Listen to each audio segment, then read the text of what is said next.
Hello friends, मैं आपकी दोस्त Sheetal Verma, career counsellor and counselling psychologist. आज इस वीडियो में हम बात करेंगे ओसीडी के बारे में। ओसीडी क्या है, इस बीमारी के लक्षण क्या रहते हैं और इस बीमारी का डायग्नोसिस क्या रहता है, इस बीमारी के कारण क्या रहते हैं, ट्रीटमेंट प्लान क्या होता है और फैमिली का सपोर्ट जो है वो कितना इम्पॉर्टेंट रहता है। आज इस वीडियो में हम इन सारी बातों के ऊपर डिटेल में बात करेंगे। तो आप मेरे वीडियो को लाइक ज़रूर करें और अगर मेरे चैनल पर आप नए हैं तो मेरे चैनल को सब्सक्राइब जरूर कर लें और अपनों के लिए इस वीडियो को शेयर जरूर करें। ओसीडी, ऑब्सेसिव कंपल्सिव डिसऑर्डर, जब एक ही विचार बार बार व्यक्ति के मन में आता है और विचार वो लगातार मन में चलता रहता है, उसे ऑब्सेशन कहते हैं। एक ही विचार का बार बार आना और वो विचार व्यक्ति को इतना परेशान कर देता है कि उसको एंग्जाइटी होने लगती है और जब तक वो उस पर एक्ट नहीं करता, उस बिहेवियर को परफॉर्म नहीं करता, तब तक उसको अच्छा नहीं लगता है। मान लीजिए किसी के मन में गंदगी का विचार आता है और वो विचार लगातार चलता रहता है, वो उसका ऑब्सेशन है और जब वो उस पर एक्ट कर लेता है, हैंड वॉश कर लेता है, वो उसकी कंपल्शन है। अब ओसीडी में भी ऐसा ही होता है कि एक विचार व्यक्ति के मन में आता है, वो लगातार चलता रहता है और जब तक वो उस पर एक्ट नहीं कर लेता, व्यक्ति को बहुत एंग्जाइटी होती है और जैसे ही वो उस पर एक्ट करता है, थोड़ी देर के लिए उसको अच्छा लगता है, लेकिन फिर दोबारा कोई और विचार उसके मन में आ जाता है और उसी तरह से ये साइकिल जो है ये चलता रहता है। कोई विचार मन में आएगा, वो लगातार घूमता रहेगा और व्यक्ति उस पर एक्ट करेगा, तब थोड़ी देर के लिए उसको रिलीफ मिलेगा। तो इस तरह से उसका लगातार जो है वो कोई मन में विचार आना, उस पर एक्ट करना, ये जो है लगातार चलता रहता है। अगर ओसीडी के सिम्टम की बात करें तो इसमें व्यक्ति जो है बार बार हाथ धोता है। वो दिन में 100 बार भी हाथ धोता है, 15-15 मिनट के लिए हाथ धोता रहेगा या फिर काफ़ी बार नहाता है, 1-1.5 घंटे तक वो नहाता रहेगा या फिर जैसे ही मान लीजिए नहाकर आया और उसको गंदा फील हो रहा है, वो फिर दोबारा नहाने के लिए चला जाएगा। इस तरह से उसके सिम्टम जो हैं वो सामने आते हैं। इसके अलावा जिस भी चीज़ को वो टच करेगा तो उसको लगेगा यहाँ भी मेरे हाथ गंदे हो गए। अगर किसी बेड पे बैठा है तो उसको लगेगा बेडशीट गंदी हो गई है, अब इस बेडशीट को भी चेंज करना है, कपड़ों को भी बार बार चेंज करेगा। इस तरह के सिम्टम जो हैं वो ओसीडी में के पेशेंट में देखे जाते हैं, जिनको कंटेमिनेशन की ओसीडी रहती है, जिनको गंदगी की ओसीडी रहती है। के डायग्नोसिस की बात करें तो ओसीडी का डायग्नोसिस जो है वो साइकेट्रिक और साइकोलॉजिकल बेसिस पर करा जाता है। सिम्टम्स देखे जाते हैं, उनकी सिवियरिटी देखी जाती है और फ्रीक्वेंसी कितनी है। देखिए, विचार तो हर किसी के मन में आते हैं, अनवांटेड या अनप्लेजेंट जो विचार हैं, थॉट्स हैं, वो सबके माइंड में आते हैं, लेकिन वो विचार थोड़े देर के लिए रुकते हैं, फिर वो चले जाते हैं। लेकिन ओसीडी व्यक्ति के साथ ऐसा नहीं होता। उनके मन में कोई विचार आ जाता है तो वो रुक जाता है और उनको बहुत परेशान करता है, लगातार बना रहता है।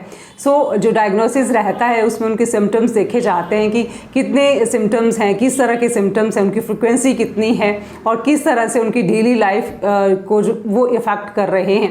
कभी कभी तो देखिए, इतना भी देखा गया है कि लोगों को इतना ओसीडी का हो जाता है कि उनको बहुत गंदा फील होता है, अपने हाथ बहुत गंदे लगते हैं। आप यकीन नहीं मानेंगे कि मेरे खुद के एक पेशेंट मैंने देखा तो उसमें उसने कहा कि मैडम, मुझे अपने हाथ इतने गंदे लगते हैं कि मैं अपने हाथों से खाना भी नहीं खा पा रही हूँ और इस वजह से मुझे बहुत वीकनेस फील हो रही है। अब जब मैं नहाने जाती हूँ तब भी मुझे अपनी बॉडी जो है वो साफ़ नहीं लगती।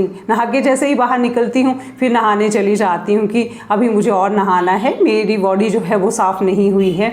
इस तरह से ये सारे सिम्टम जो हैं उनको परेशान करते हैं और इस तरह से उनका देखा जाता है, सिवियरिटी देखी जाती है कि किस तरह से सिम्टम्स जो है उनकी डेली लाइफ पे, उनकी जो पर्सनल लाइफ पे या उनकी और चीज़ों पे अफेक्ट कर रहे हैं। ओसीडी के ट्रीटमेंट की अगर बात करें तो मेडिकेशन और थेरेपीज़ का बहुत इंपॉर्टेंट रोल रहता है। देखिए, कभी कभी सिम्टम्स इतने सीवियर होते हैं कि और फ्रीक्वेंसी इतनी ज़्यादा होती है कि वहाँ मेडिकेशन बहुत इंपॉर्टेंट रोल प्ले करती है, दवाइयों की बहुत ज़रूरत रहती है। सो ऐसे केसेस को हम भी खुद साइकेट्रिस्ट को रेफ़र करते हैं कि साथ में दवाइयाँ भी चलेंगी, लेकिन जो काउंसलिंग वाला पार्ट है उसको निगलेक्ट नहीं किया जा सकता है। सो साइकेट्रिस्ट और साइकोलॉजिस्ट का दोनों का ही बहुत इंपॉर्टेंट रोल रहता है। इसमें सीवीटी जो है, कॉग्निटिव बिहेवियर थेरेपी, बहुत इंपॉर्टेंट रोल प्ले करती है, जो हेल्प करती है ऑब्सेशन और कंपल्शन को के सिम्टम्स को मैनेज करने के लिए, जो रॉन्ग बिलीफ सिस्टम है उसको सही करने के लिए और ERP exposure and response prevention जो थेरेपी है वो भी बहुत इंपॉर्टेंट रहती है। सो थेरेपीज़ का कॉम्बिनेशन इसमें रहता है। इसके अलावा पेशेंट को बहुत ज़्यादा एंग्जाइटी होती है जब उस सिचुएशन के साथ उसका एक्सपोजर करा जाता है, तो एंग्जाइटी को कंट्रोल में लाने के लिए बहुत सारी एंग्जाइटी के लिए रिलैक्सेशन टेक्निक्स जो हैं वो भी बहुत हेल्पफुल रहती हैं। सो ट्रीटमेंट की अगर हम बात करते हैं तो इसमें ये नहीं है कि आप सिर्फ दवाइयाँ ही लें, आप साइकोलॉजिस्ट की हेल्प ना लें, थेरेपीज़ रोल प्ले नहीं करती। दोनों ही चीज़ें बहुत इंपॉर्टेंट रोल प्ले करती हैं। जहाँ दवाइयाँ चाहिए तो साथ में दवाइयाँ भी चलेंगी। अगर आपको ये लगता है कि सिर्फ दवाइयों से काम हो जाएगा, थेरेपीज़ का कोई रोल नहीं है, तो ये भी गलत हो जाएगा। दोनों ही चीज़ें बहुत इंपॉर्टेंट रोल प्ले करती हैं और जब दोनों ही साथ चलती हैं तो बहुत जल्दी और बहुत अच्छे रिजल्ट्स मिलते हैं। खुद मैं अपने केसेस में देखती हूँ, इतने सारे क्लाइंट जब आते हैं OCD के पेशेंट, तो उनमें हम देखते हैं कि उनको खुद मैं साइकेट्रिस्ट के पास रेफ़र करती हूँ और फिर उनकी काउंसलिंग होती है। CBT जो है उनके साथ टेक्निक थेरेपी लगाई जाती है, तो बहुत अच्छे रिजल्ट्स आते हैं वो, और 2-3 महीनों में ही उनके जो OCD के सिम्टम्स हैं वो बहुत कम हो जाते हैं और एक बहुत अच्छी जो है वो लाइफ जो है वो अब जी रहे हैं और इन्जॉय फिर वो करते हैं। इसलिए दोनों का रोल बहुत इम्पॉर्टेंट रहता है। OCD के ट्रीटमेंट में जितना रोल दवाइयों का रहता है या फिर काउंसलिंग का रहता है, थेरेपीज़ का रोल रहता है, उतना ही इम्पॉर्टेंट रोल फैमिली का भी रहता है। फैमिली का सपोर्ट बहुत इम्पॉर्टेंट है। ये नहीं है कि पेशेंट को अकेले ही अपने आपे पे छोड़ दिया जाए कि खुद से वो सारी चीज़ें मैनेज कर ले, ऐसा नहीं होता।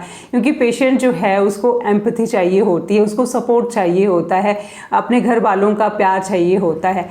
तो बहुत ज़रूरी है कि फैमिली में किसी एक मेंबर को थेरेपिस्ट बनाया जाता है जो उसके बहुत क्लोज़ है, जिसका कहना जो है वो OCD पेशेंट सुनता है, उनको मानता है, तो उस व्यक्ति को उसका थेरेपिस्ट बनाया जाता है। जैसे मैं अपने केसेस में अगर कोई बच्चा है तो उसके पेरेंट्स में देखती हूँ कि किसके ज़्यादा क्लोज़ है। तो एक जैसे मैंने केस डिस्कस करा था पिछले वीडियो में, तो उस लड़की के मदर जो थी उनको थेरेपिस्ट बनाया गया, ताकि जो थेरेपीज़ हम यहाँ पे बताते हैं या एक्सपोजर वहाँ पे जो करेगी सिचुएशंस के साथ, तो उन एक्टिविटीज़ को वो सुपरवाइज़ भी करें और उसकी हेल्प करें।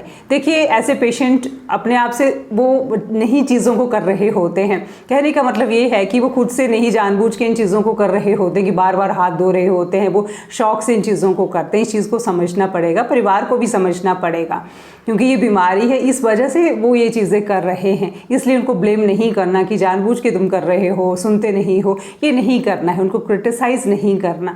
और जब वो अपने एफर्ट्स डालते हैं, जब वो काम करते हैं, जो एक्टिविटीज़ उनको दी जाती हैं काम करने के लिए दिया जाता है, और वो एफर्ट्स अपने डालते हैं, तो उन छोटे छोटे एफर्ट्स को उनके अप्रिशिएट करना है, प्रेज़ करनी है घर वालों को, उसको सपोर्ट करना है। क्योंकि फैमिली वालों का सपोर्ट जो है OCD पेशेंट के लिए बहुत हेल्पफुल रहता है।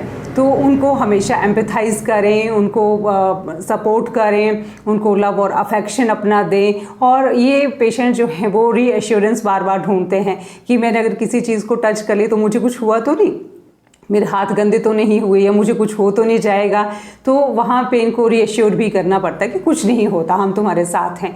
तो इस तरह से हर चीज़ का इम्पॉर्टेंट रोल रहेगा। अगर आपके अपने कोई इस बीमारी से जूझ रहे हैं या जानने वाले, तो ये बहुत इंपॉर्टेंट है कि टाइमली आप ट्रीटमेंट लें, आप टाइमली थेरेपिस्ट के पास जाएँ, साइकोलॉजिस्ट के पास जाएँ, आप टाइमली जो है साइकेट्रिस्ट का ट्रीटमेंट चलाएँ, और फैमिली जो है वो भी पेशेंट का सपोर्ट करें, तो बहुत अच्छे रिजल्ट्स आते हैं। मैं अपने खुद के पेशेंट पे देखती हूँ कि जब इस तरह से मिलजुल कर हम सभी काम करते हैं तो बहुत जल्दी बहुत अच्छे रिजल्ट्स हम लेते हैं।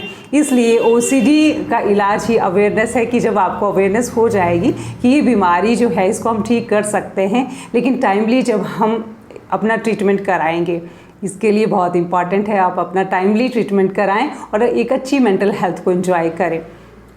आपको ये वीडियो कैसा लगा? अपने कमेंट्स जो हैं मुझे कमेंट सेक्शन में लिखकर ज़रूर भेजें, और इसके बारे में OCD के बारे में और डिटेल में अगर आप जानना चाहते हैं तो डिस्क्रिप्शन में मैंने अपना कॉन्टैक्ट नंबर लिख रखा है, वहाँ से आप मुझे टेलीफोनिकली कॉन्टैक्ट कर सकते हैं।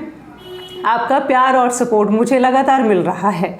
आपके इस प्यार और सपोर्ट के लिए बहुत बहुत धन्यवाद।